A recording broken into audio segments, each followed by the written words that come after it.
I just want to say we're going to have a song soon, but I just want to say the books are all about this very, very early period about which I didn't know enough, although I've got a history PhD, and the time of Wayland Smithy and the time of the Anglo-Saxon, and before that, poems, and you've got some of them in there. And I've just got to ask you, why did you get into such a subject with barely any documents, whereas lots of people just study something with more documents? Well, one of the things I love about printmaking, if we're going to keep talking about that, is this potential to leave areas of negative space, areas of just pure black ink where you haven't carved any lines. And there's something very mysterious about that and very enticing. And I think it's similar to this period where you have these moments of intense brilliance, like the Sutton Hoo ship burial treasures or the Tara brooch found in Ireland, that speak of vast trade networks, immense skill, technical skill, and real intellectual fervour. But then that's it for 150 years, and so that's extremely inspiring and enticing, and yeah. Was there a childhood book that got you into all of this? When you read, Arthurian or Mort Arthur in a child version? No, I didn't read any Arthur as a child for some reason. I watched the Disney version. I loved John Seymour's Forgotten Arts and Crafts. John Seymour was that sustainability pioneer. Self-sufficiency, that's the one. And in my school library, there was a copy of this book, and I remember as an 8-year-old, I used to just sneak off with it and lie in a beanbag between the stacks and read. I can't remember anything about it other than that I loved going and getting it. And then it was just the usual sort of medieval-inspired fantasy books, like the Chronicles of Narnia and Tolkien. But I'll shut up and I'm going to have a song, but you do get down and dirty, before I forget, with nature, like Robert Macfarlane. So, I mean, you lay in woods, you have actually lain in woods and rubbed leaf mould and felt how nice it is. And this Selwood forest that you go walking in. Mm-hmm. Yeah, so an important part of the book for me was considering how these early medieval sources, things like the Sutton Hoo ship burial treasures, but also written sources, these very strange, enigmatic, riddle-like poems that you get in a manuscript called the Exeter Book, and you get some sort of sibling poems in Welsh with a very similar kind of atmosphere. They all, to me, have a very interesting relationship with wild spaces. So in the case of the Sutton Hoo ship burial treasures, they're literally found underground in the fens. They've been, the boat will have been dragged from the River Deben. It's like the length of 2 double-decker buses, and buried in this amazing marshscape that was itself had this kind of riddling quality that resonates with the interlace found on the surface of the jewels and the treasures, and is then echoed again in the pages of the Exeter Book with things like the Old English riddles, and so it was that.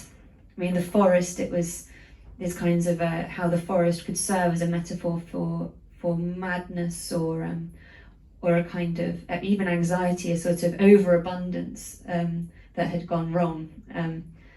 So I wanted to explore the landscape, and so many features of the British landscape now are the same as they were then. Some things are lost. The storms we can all identify with. And so I felt like that was a way of making these big, I suppose you've got the poems and the artifacts, you've got the landscape, and you've got us. And if I was a representative of us in this book, then I could go to the landscapes and I could interpret the artifacts and hopefully create something that felt very relevant and immediate. I just want to say, I must shut up, but one of the riddles that was puzzling, because you're right about the Sutton Hoo brooch, it's got that endless riddling format. Why the riddles? Is it about why the riddles? So riddles had existed. I mean, they're certainly not unique to to Old English speakers. There are enigmata, labyrinths, these kinds of, this idea was very ancient and had existed a long time in many other literary traditions. And it's picked up on by the Old English. I'm not sure why. I mean, it's something to do with their very vibrant vernacular culture, and it perhaps there's some kind of love of wordplay that lives on in English. there's a lot of punning and a lot of double meanings. Doesn't that come through in Shakespeare in the Fall in Lear? Those crazy long riffs. Yes, yeah. I mean, there's one Old English elegy in the Exeter book that says, it's quite salacious, and many of them are. I stand up in a bed, I'm hairy at my base, and I make my lady cry, and and I'm an onion, obviously. These riddles go from something that kind of ridiculous and silly, all the way through to becoming a group of poems known as the Old English elegies, which are in the Exeter book, which is in Exeter Cathedral and has been since 1072. They are kind of interspersed among the riddles, these elegies, and they're the kind of pole star for this book. And they are extremely weird. They might be elegies, riddles themselves. They might have some kind of solution. They probably don't. They might allude to wider stories that are now lost, like epic narratives. Or they might be kind of allegories for some kind of Christian message, but at the same time, they are so perfect on their own, and the mystery, a bit like the gaps in the data or the negative space on the prints, has a huge aesthetic power, or at least it does for me. And they sort of come out of this riddling culture, but they speak, I think, a really clear message that you can understand very easily if you can just shed off the need to find answers, and and it really speaks to the human psyche. A bit of uncertainty. Do you want to talk us Yeah. into a song? Yeah, I think that's a perfect kind of jumping off point for. Well, we talked about forest earlier, and this time we've talked about riddles. So, what would you like to? Something's getting Lost his microphone down. There it is. Which would you like to talk about? I think Wolf and Erdwatcher was one of my. It was the Old English elegy that I was drawn to first as an 18-year-old, starting a course in Old English at university, and the protagonist is, the narrator's a woman, and we know this because one of the verbs has a female ending, and that's extremely unusual. And she describes, she says, Wolf is on a John Arthur fast is that eiland fenne beworpen. A wolf is on an island, I am on another. Safe is that island surrounded by fens. And she goes on to describe what seems to be a strange love triangle with the one she calls Wolf and another she calls Treasure Guardian. And she says, when it was rainy weather and I sat weeping, he wrapped his limbs around me. And she uses the word for limbs that can mean like the legs of an animal. And she says, was me huintuthon, was me huathre schlaf. It was joyful for me, but it was also painful. This is a song that it's quite long. It's been around for much longer than most of the other songs that you'd hear if you listen to the audiobook or some of the other songs that we'll play tonight. In fact, there was a version that we recorded around the time, maybe slightly after, of Storyland. Was it around its publication? That version, there was kind of tinkling piano and kind of cello, and it seemed to emphasize parts of the song of sadness and of rain and of being always trying to reach one another but never really quite getting there. And in the version that you hear in the audio book on Audible, there are very intimate kind of plucked cellos and double basses and some guitar and some kind of expansive backing vocals that emphasize maybe the distance and emphasize the maybe the kind of snapping twigs and the kind of hushed intensity and aloneness of each person singing. So you'll get something different tonight because it's just the two of us, but I wonder what you might hear. I think it might be nice, just because it's quite a short poem, I could actually read the new translation. Will you read, is it short enough for you to read in the original as well? I could try, although I could do the... Yeah? Yeah. If we go to every full stop. Okay. Leodum is minum swilche him on lagife. Willeth he hina thejan yifion threat cometh. It's like he was sent as an offering to my folk. They'll have him if he's caught in this crisis. Und jele Jesus. It's different for us. Wolf is an ige it schon offre, fast is that eiland fenne beworpen. Wolf is on one island, I'm on another. His isles remote, ringed by the black fens. Sind an walriawe, where as there an ige, willath he hinna thedjan ifi on threat cometh. The men on the island mean murder. They'll have him if he's caught by their troop. They're different from us. Und jeli Jesus. Wolfus itch minus we the lastum wainum dogode. Thonne it was rainig weather, and itchria tulgus sat. The sky cried, and I wept with it, imagining my wolf on his wanderings. Thonne mi sec beado kafe bogen belegde, was me wind to thon, was me huathra itch love. His battle hardness upon me. I found pleasure in that, and also pain. Wolf, min wolf, wene mi thina, such a gedudan. Thina seld comes mornende mod, nales metaliste. Wolf, my wolf, these illusions of you make me ill. I can't eat, for your absence devours me. Je hearest du adwacha, unche na ana whelp, beareth wolf to Buddha. Do you hear that, Erdwatcher? Some wolf carries our poor whelp to the willows. That mon ethe toeslitteth, that a nefra gesomnad was, unche ye diado. Never truly tied, how easily it tears apart, the riddle of us two together.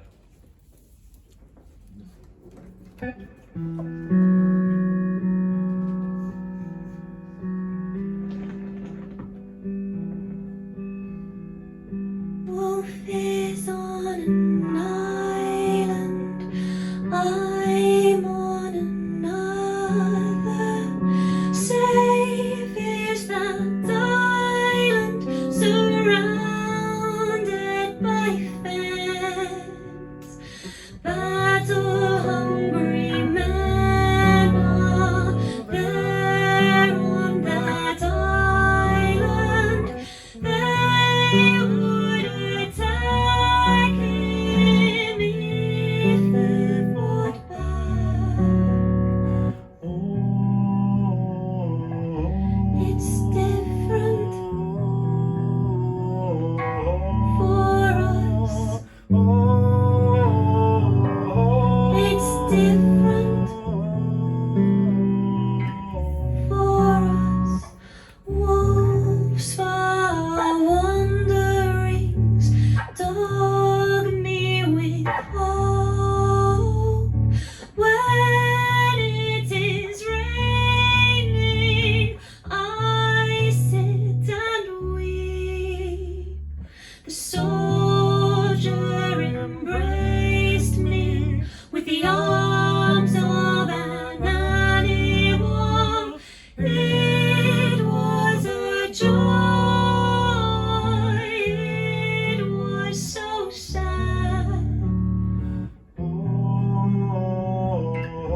It's different for us. It's different for us. Wolf, my longing for you has made me sick for more than just food. Can you hear me calling, guardian of treasure? Wolf bears away our whelp to the woods. It's different for us. It's different for us. Mark now how easy can be divided. That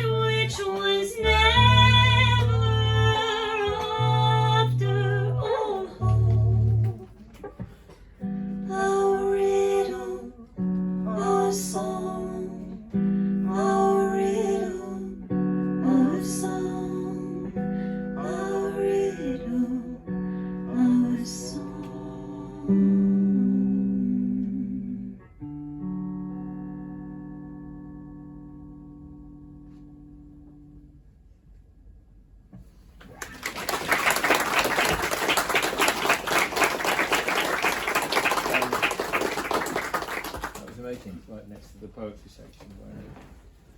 Can you talk about the seafarer a bit, the ocean section? Yes. 'Cause that's it was an amazing discovery for me anyway, some of you know it, I'm sure.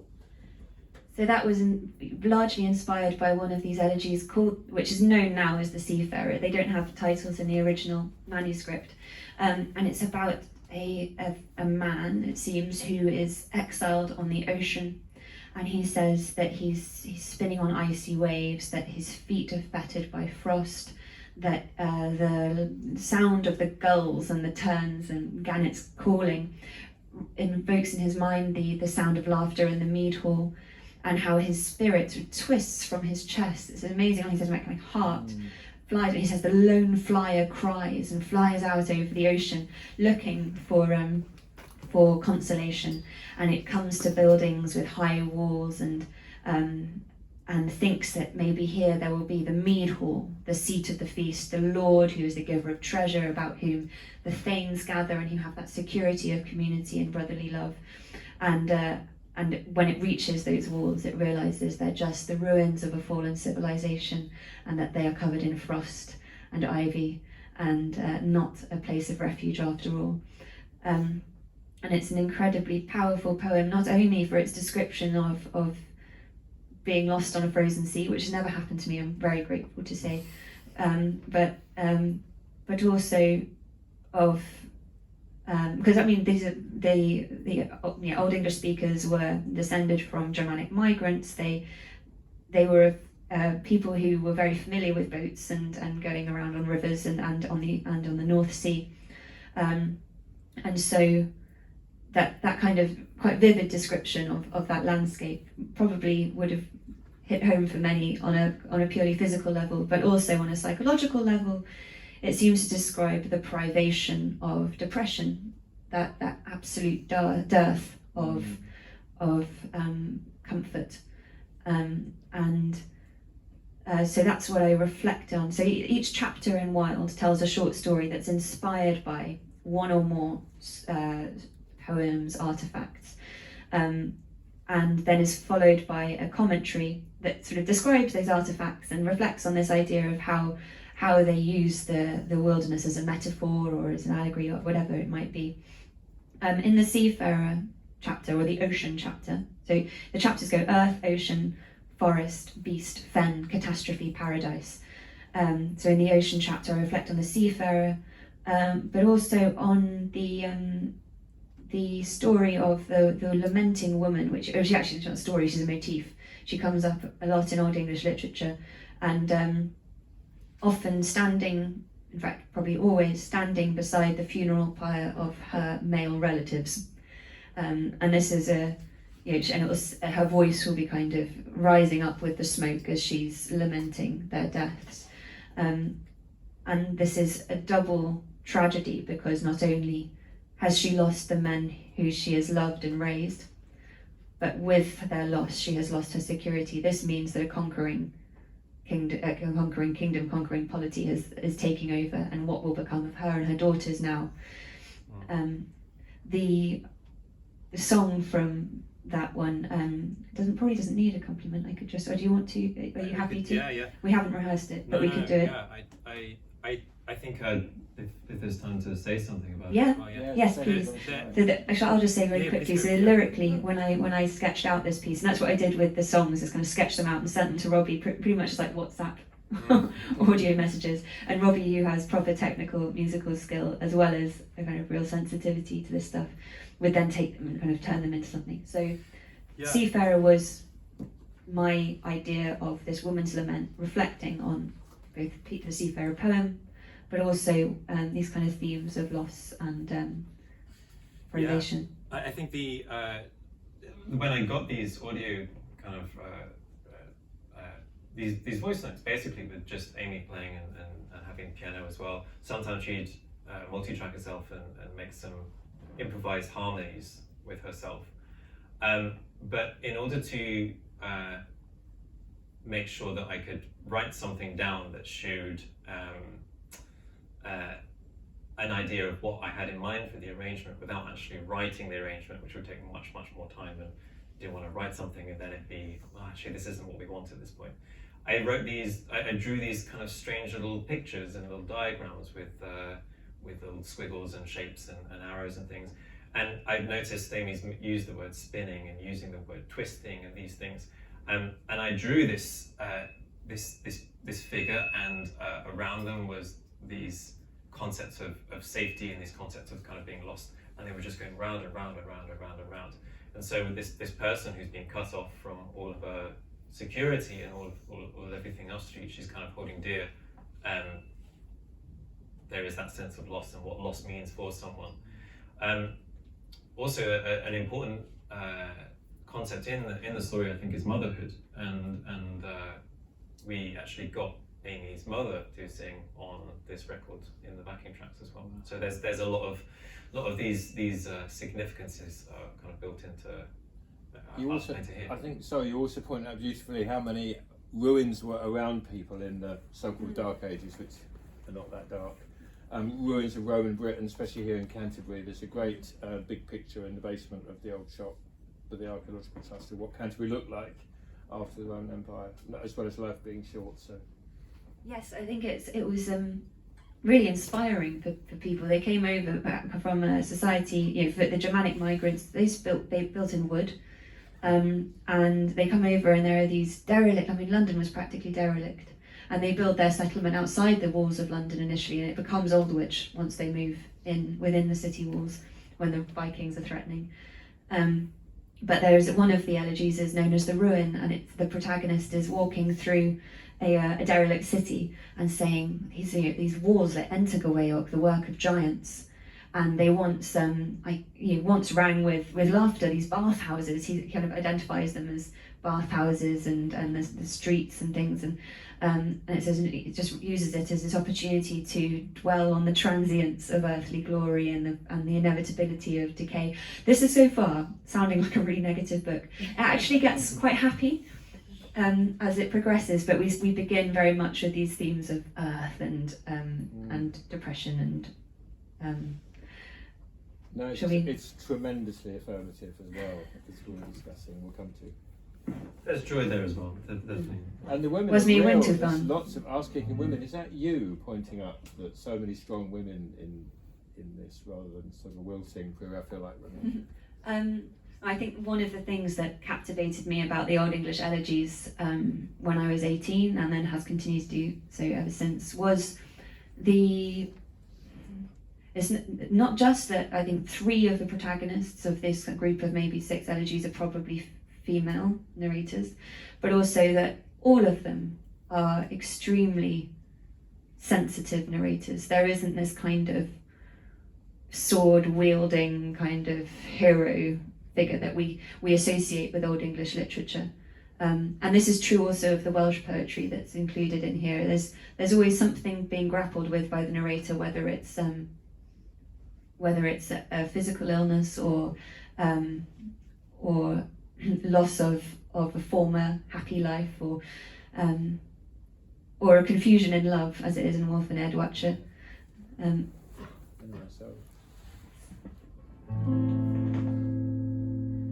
I am spinning on the water, white water, salt water. I am spinning on the water, snow on my feet. I am asking on the water, white water, salt water. I am asking on the water, why falls this on me? Where is the treasure giver, ring bearer, gold sharer? Where is the treasure giver whom men long to see? Where is the bright warrior, sword fighter, horse rider? Where is the bright warrior whom men long to be? They are lying in the earth cold, earth wide. They are lying in the earth for all of their fate. ashes, all ashes, cold ashes, white ashes, their whole is all ashes for all its great name. But I'll tell to your secret if you'll take it and speak it. I'll tell to your secret that I've come to know. Their mother's devotion flowed deeper than the ocean, and her tears fell in floods as she buried her sons. So I'm spinning on the water, white water, salt water, until all the crying of mothers is done. Can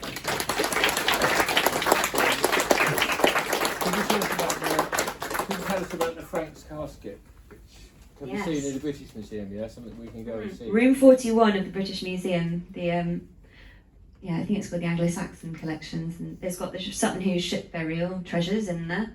So it's very much worth a visit if you haven't been already.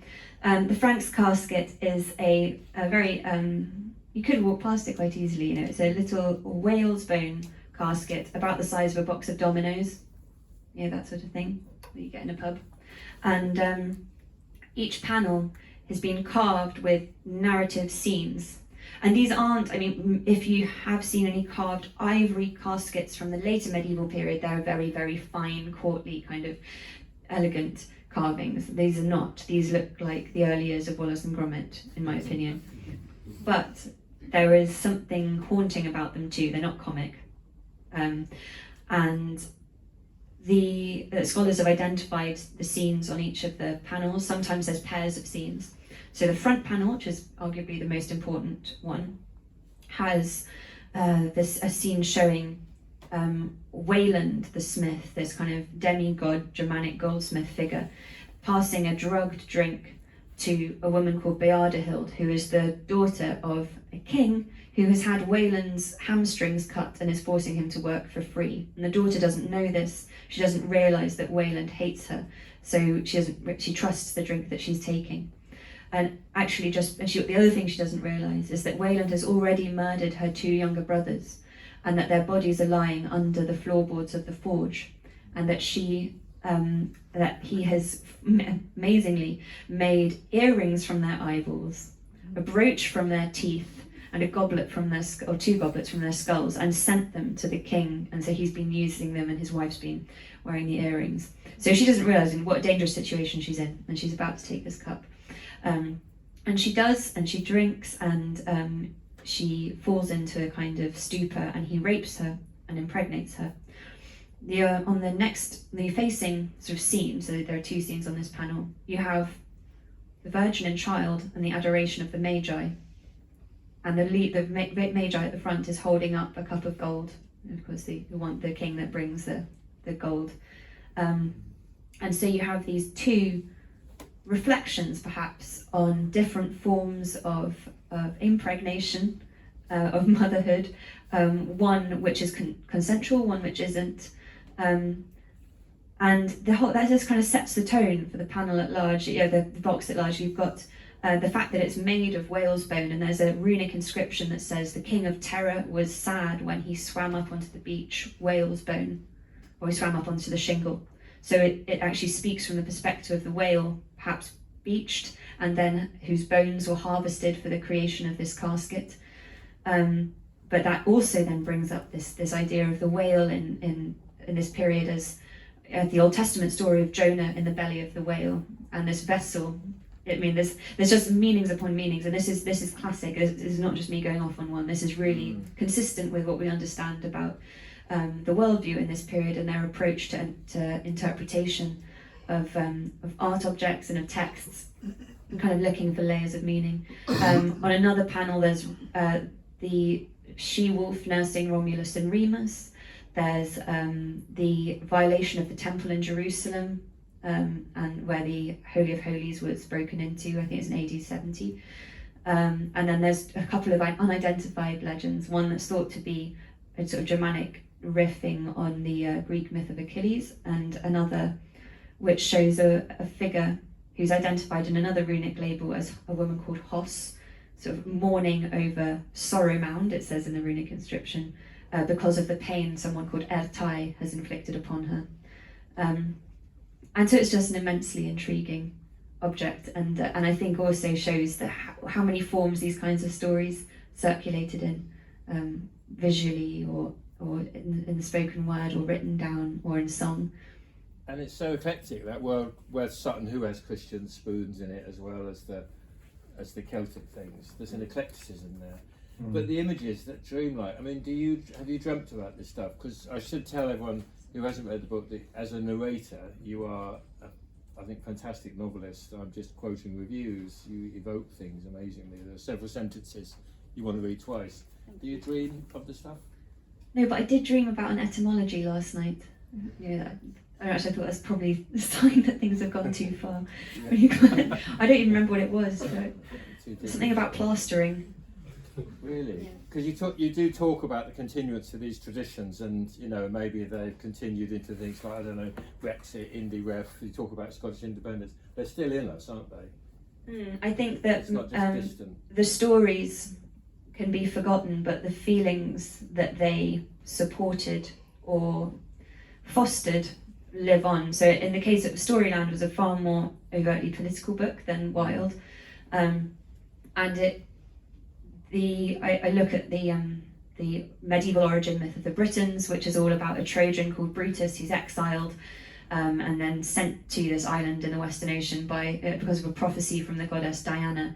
This was the dominant origin myth of Britain from the mid-12th century all the way into the early part of the 16th, and then it's just basically forgotten, especially now we just don't know it.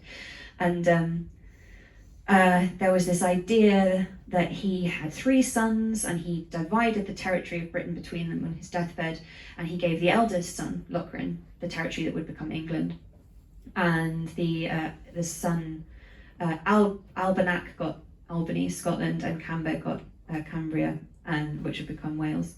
And this was used in an argument in a letter to the Pope by Edward I, who was claiming overlordship of Scotland. He'd got his bishops to go and look in the libraries and find good evidence that he had a claim to Scottish overlordship, and they came back and said, well, Lochran, the eldest son, received the territory of England, and you are his successor.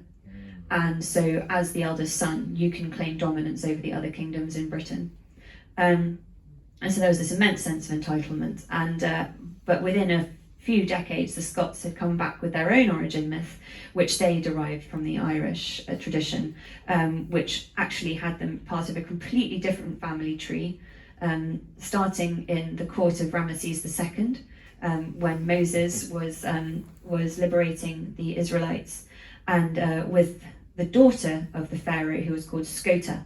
And the Latin for the Irish was the Scoti in that time, and of course the first the Scots were descended from, and this is factual, from the sort of Northern Irish kingdom of the Dalrieta, and so they had this this story where Scota and her husband Gaithalos, a Greek prince, had fled Egypt under Ramesses II after the Red Sea killed her dad and thousands of Egyptian soldiers. The peasants rose up, the Israelites had fled east, and the remaining Egyptian and Greek nobles fled west from the peasants, and wander, and they do their own exodus basically, and they end up in the Atlantic. They end up settling in Spain for a while, but they get constantly harried by the foreign tribes, they say it, they encounter there. And so eventually they send their son Hiber out to look for a new place to live. He finds an empty island way out west and to the north, and it's not completely empty. He kills the people there or enslaves them, but he did it by his own might, and that's what matters in this story. And he comes back and he tells them it's all that that he's found somewhere they can live. And so although Scota and Gaithalos, I think, never see Ireland, she gives her name to the Scottish people, Gaithalos gives his name to the Gallic and Gaelic languages, and Hiber names Hibernia, the Iberian Peninsula and the Iberian Sea. And so the Scots came back to Edward's claim to overlordship and said, it doesn't matter whether Lochran was, the mother of the other two or whatever, extremely superior, whatever. We're not part of your family. We are descended from Egyptians. We don't accept your claim. We conquered the territory we have in the north of Britain through military might, which is sufficient to justify that claim and our own independence. And the way that's worded in the story and then in the Declaration of Arbroath from 1320, which is the big charter of Scottish independence, really emphasises this rhetoric of freedom and independence, rejecting foreign rule, and it's it comes up again in now even in things as popular as Braveheart. So we don't know Scotia and Gaithalos' names anymore, but that feeling is still there. And I mean, apart from politics, there's a solace for all our emotional states, isn't there? The playfulness, the melancholy.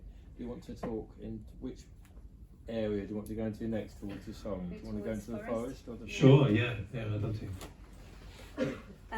So the forest chapter, and while we're still in a fairly bleak part of the book, but this is about the forest as a place of refuge, but as a place of potential madness. I explore particularly two sources, one in Welsh, one in Old Irish, and the Welsh one is called Claddagh, and it's narrated by a man who is suffering from leprosy, and he's been exiled by his community, and he's now living in the forest. And it's a very beautiful poem in that it works. It's clearly related, and it's been accepted that it's related to these Old English elegies somehow. There's some kind of cultural communication going on here. It's similar time period and everything. It also puts very powerful statements of sensation or emotion next to descriptions of the wilderness. So he'll say things like, and I'm paraphrasing, there is a cuckoo calling from the ivy, I know I will be ill tonight. The oak stump is black against the moon, my clothes are growing loose. And it's really chilling, and something that the Celtic poetry does, or this particular Welsh poem does, that isn't found in the Old English ones, is that it uses contrast. So whereas the Old English descriptions of the wilderness mirror the emotions of the narrator, this poem creates antithesis. So you have the cuckoo, which is, I think we all think of the cuckoo as it's the beginning of summer, a sign of new beginnings. It's a really joyful noise, and it had that meaning in the early Middle Ages too. But in this poem, it's contrasting with his memory of happy summers, and that he is now unwell and can't engage with that. And so for him, the call of the cuckoo is like is a sort of a reminder of his fate. There's the other source that but we don't find out his name, and we don't really find out what happens to him. And so I brought in to play another text called the Bwyle Sweeney, or the Madness of Sweeney, which was recently reinterpreted by a poet called Sean Hewitt. And in the poem, in the text, this character called Sweeney really annoys a saint. I think he nicks his psalter and throws it in a lake or something, and he's naked at the time because he's run out of his house, angry because this saint is consecrating some ground where he wants to build a church or something like that. And his wife grabs his robe, he's like in his pajamas, and pulls it off him as he runs towards the saint. It's crucial that he's naked. I'm not just and so then the saint curses him to perpetual flight until he dies. So he's naked and in the air, and now that's it. So it's just this kind of wild animal really from that point on. And the most he can do is kind of land on his wife's door lintel to talk to her. And he sleeps up in hawthorn trees and blackthorn trees and wanders Ireland. And at one point he crosses the Irish Sea and spends some time on Ailsa Craig, which is a volcanic outcrop off the coast of South Ayrshire. And then he comes onto the mainland Britain and enters a forest. And in the forest he finds Britain's leading madman. I think, you know, there's this, he's called Ferkai, and or his real name is Alan, probably just Alan, but it's not very mysterious, is it? And he spends a year in the forest with Alan, and this is what Sean explores in his poem. He does this lovely queer reading where it says in the text they have to sleep 2 trees apart, and Sweeney's up in the tree, and the wild man's down on the ground, and the wild man is terrified of the calling of birds, and so gets Sweeney to warn him if the plover cries in the night or the heron shrieks from the reed bed. And they have this kind of year-long, 2 trees distant relationship, and then the wild man says, I have to go now because it's been prophesied that I will die by being pushed off a cliff into a waterfall, and then I'll go to heaven. And so off he goes. And so that, I won't go more into the story that I tell or further into the sources, but I would like to now we'll sing the song, and I'll pass over to Robbie to talk about the how we treated this song. Should we sing it first and then do that, or should we do that and then sing it? What do you want to do? Let's sing it. Let's sing it.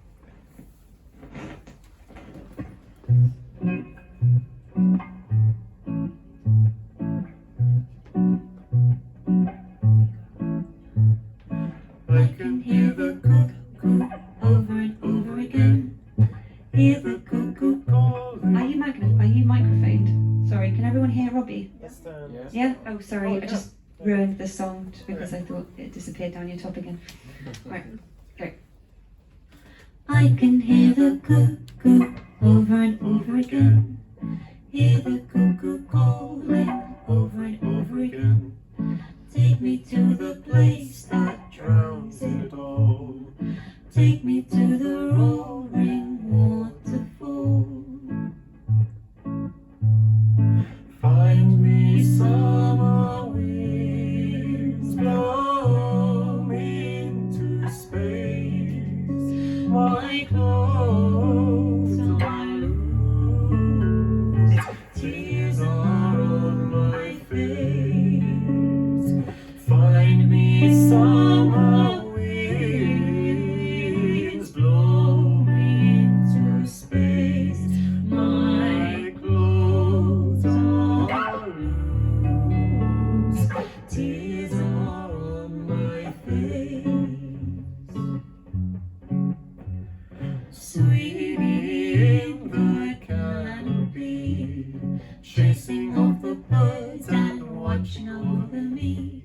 Sweetie singing an Irish lay. Sweetie flying away. Find me summer winds, blow me into space. My clothes are loose, tears are on my face. Find me summer winds, blow me into space. My clothes are loose, tears are on my face. I can hear the cuckoo over and over again. Hear the cuckoo calling over and over again. Wide my true love's wings. Wide my true love's wanderings. Find me summer winds, blow me into space. My clothes are loose, tears are on my face. Find me summer winds, blow me into space. My clothes are loose, tears are on my face.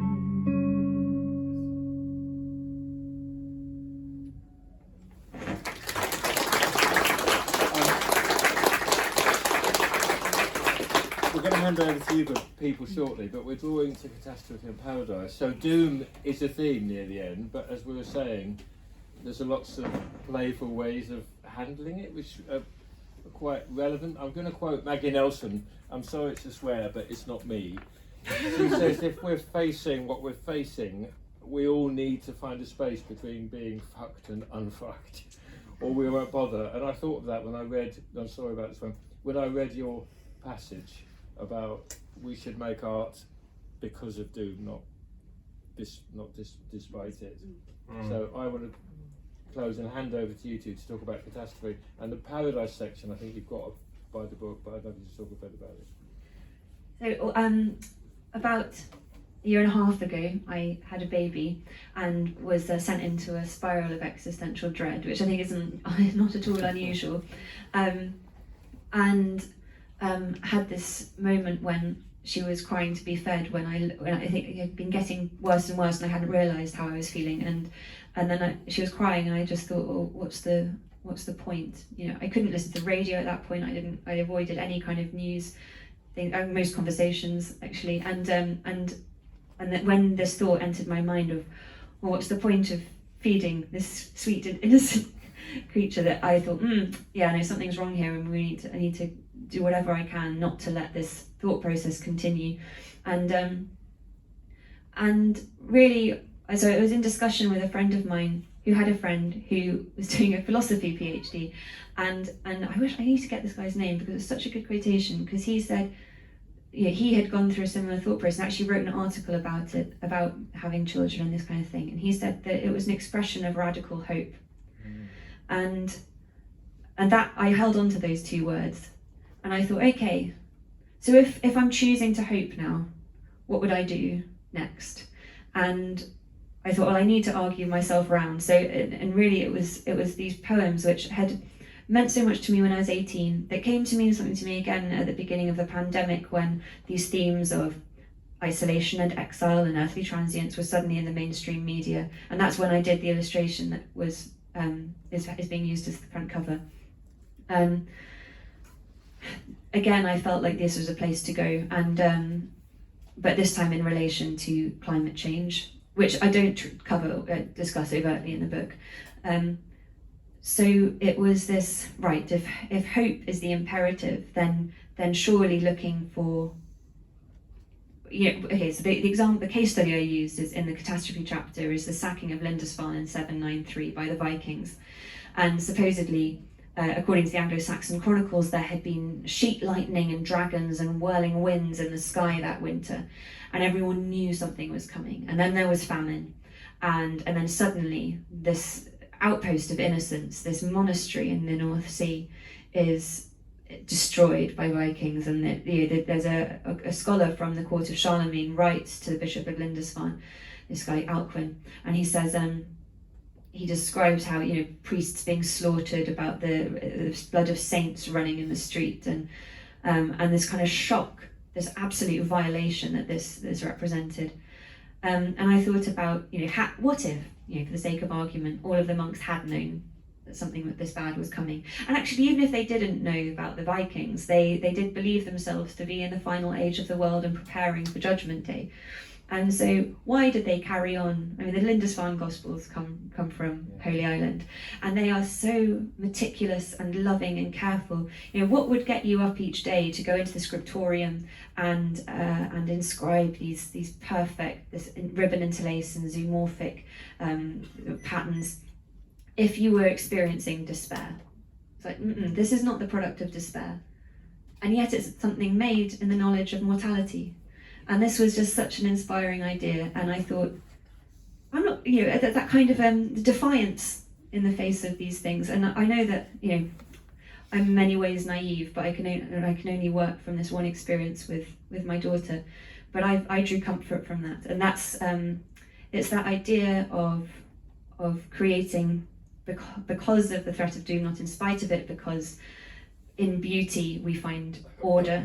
It's cosmos out of chaos, order out of chaos, and then in that creation we find a sense of belonging, and this is certainly true for me because I got to then rope Robbie in, and we got to then rope in our wider musical community that we formed as students, and then made new friends, and the art studio where I do the printmaking, they're my closest friends now, that and sort of sounding boards and sources of inspiration. And so with that community comes a kind of resilience and strength that makes each moment worth whatever the future holds, I suppose. So that's how I understood this. But I think that, so I'd like to hand over to Robbie now to talk about the song Robbie composed for the penultimate chapter of Catastrophe. Yeah, I really, because partly because of time and partly because I think you've said everything, really. I just want to say that I remember, first off, I want to just check my guitars and actually. While you're doing that, I was going to say very quickly, there's also a theme of action. So this isn't just about burying our heads in the sand and being hopeful. I felt like hope was the baseline. This is the imperative to hope, and everything we do from there is working from that foundation. But actually, another source of inspiration from the Middle Ages is this idea of action according to our understanding, and that kind of monastic approach to what do we need to do to prepare ourselves or to face this problem. And for them it was Judgment Day. Yeah. It was that sense of energy born of hope, and of judicious action that then kind of helped me. Can I just quickly say, having come to work through the amazing countryside near here, between here and Barham, I saw all the trees and the landscape in a different way, the way I did after I saw the film of Lord of the Rings. They seemed alive. So there's a lot, the solace of nature. I mean, Cuthbert was practically Francis of Assisi, wasn't he? And there's people in here with swan feather capes flying. I mean, we're all part of nature. So not in a sentimental way, that really comes through. The two very short things I wanted to say. One was I remember this line stuck out with me from the story, or from the chapter on Catastrophe, which was this person tells the bishop, "Oh, are you worried about these things? What do we do?" And he's shown this biblical passage illustrated with birds, and he's told, "This is who we are. We're like these birds. We just are here to remain close to the Word of God." And he's asked what he'd like to do, and he said, "I'd have it no other way." So that was something along those lines. I might be paraphrasing. And the other thing is, I played the song to my mum, and Lindisfarne is really important to her. And she said she could kind of hear the waters around the island. So maybe you'll hear that. The song's called Colours. I should have said that. Sorry.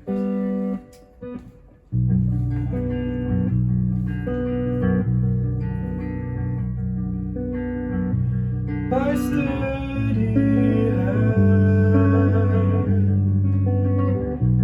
by troubled sea,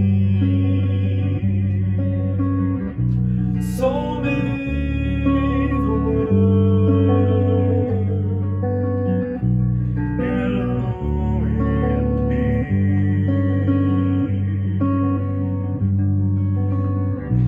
like painted we shall remain.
question or comment? You might have Anglo-Saxon scholar lady. I loved it. I've read like some of the books just sitting here waiting. It's fantastic. It's like a really accessible, lovely like ode to this period of history that a lot of people like love or know about. But would you like to use the microphone? Yeah, go ahead. Sure. Just sort of looking at the elegies that you've used, but you mentioned Beowulf, obviously like most famous Anglo-Saxon poem, but also you mentioned Guthlac A and B, but I know more about like the Vita Guthlacci, the Latin version, but how they sort of talk about nature in regards to society and civilization, how nature is sort of this thing that's not sort of untamed and wild, but sort of outside of human control, and how they then use that to sort of come up with their understanding of their own identity and human identity and sort of communal identity. And I'm really interested in how sort of looking at medieval texts both from this period but also like the later Middle Ages, how looking at how they saw the world, how that can sort of impact our own present understanding of where we live and how we understand each other, and how much does that come into your sort of work and how you sort of grapple with these texts still.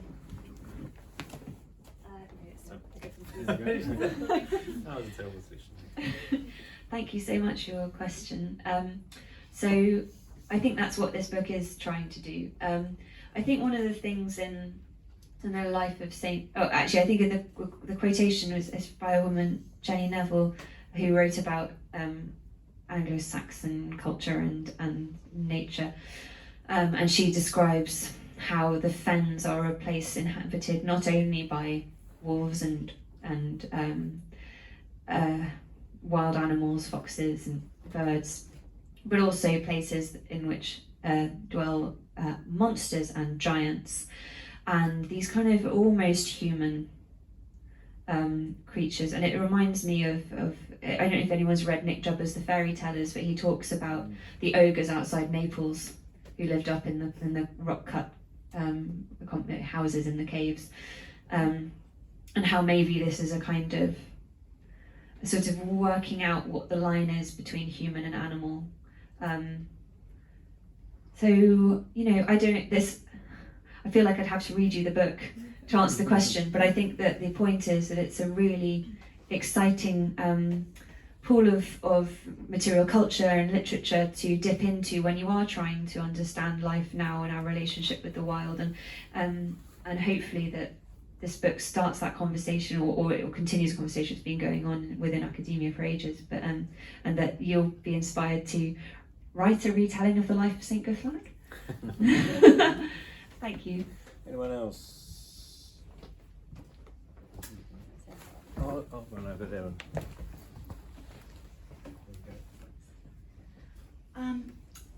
So I'm listening to your performance. It brings very much to the fore for me the idea of oral storytelling.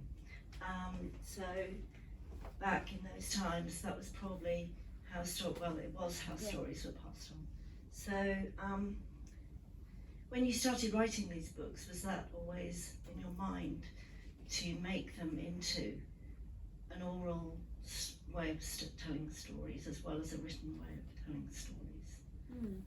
Were you intending to perform the books before you started writing them? Yes, I see. Great. Thank you. So no, it happened really organically, because I'm not a musician in the way Robbie's a musician, and so I think with Storyland I ended up in the middle of lockdown going to my parents' house because my mum was unwell, and on doctor's orders to look after her while my dad was working, and just before anyone tells me off for breaking the rules. But I didn't have access to the studio or the lino cutting stuff, and I was meant to be illustrating. That was what I'd been planning to do. And so but they have a piano in a room with really nice acoustics. And so I sat in there and thought maybe I can think around what's the kind of emotional nexus of the story, that the retelling I want to do, because quite often I had the kind of bare bones of a story through the medieval text, but it hadn't gone into much depth about the psychologies of the characters, or I might have wanted to shift the perspective of how I told the story. And that kind of involved trying to work out what was for me, the most moving thing about that story. And so playing the piano and just trying to come up with a melody or a chord sequence that evoked that mood, and then and maybe some words, and then I'd kind of end up sort of homing in on like a phrase that was like, oh yeah, that's what this is about. For the story in Storyland that's about King Lear as a young boy watching his father attempting flight.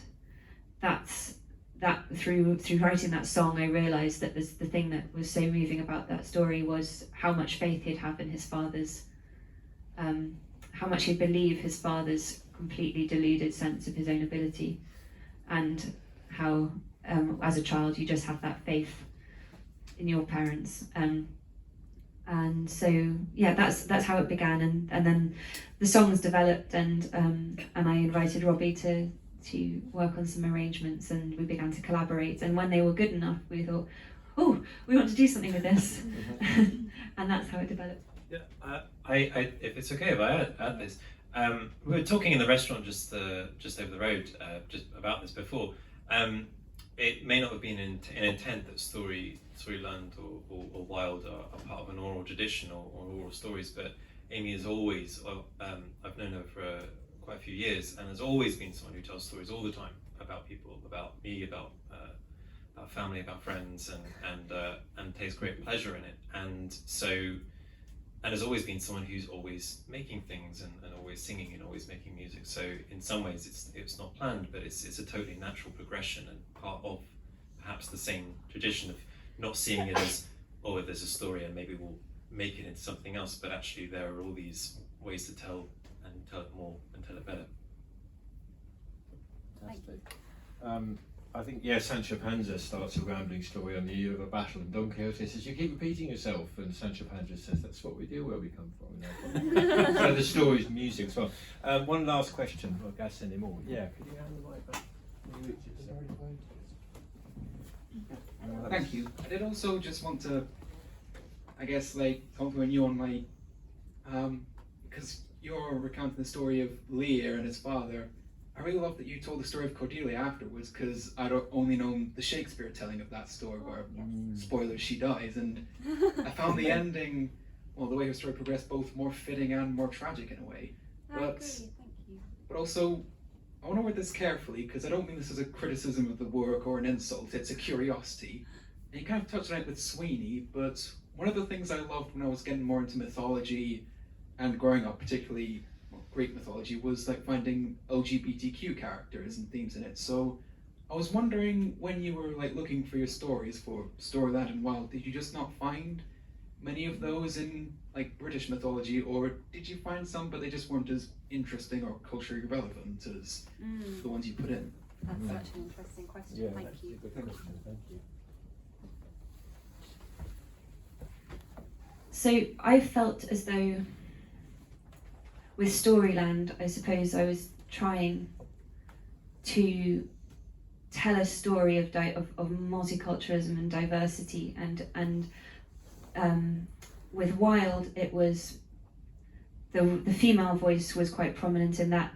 And actually, so with Storyland, and that's what the sources gave me. It wasn't at all hard to draw that narrative of multiculturalism and diversity out of the sources. With Wild, I've had some questions that are like, oh, and you want to bring the female voice to the fore, or the voice of the outcast. It's not hard when you're looking at the Old English elegies or these Welsh poems. That's what they're about. And so it's like, they're a gift for that. My next project is going to be a lot more focusing on monastic settings. So lots of men living with men and women living with women, and also a lot of in the stories of their lives, or the legends of their lives, sort of moving across conventional gender boundaries, or sort of how the gender is exhibited. So I feel as though that project that's coming is going to offer more opportunity to explore that, and it will come from the sources. And I have some friends who are going to be advising me and reading drafts and kind of giving their views on the sort of angles I've taken as well, so that hopefully I can do that justice. But thank you for your question. Yeah, that sounds promising. Thank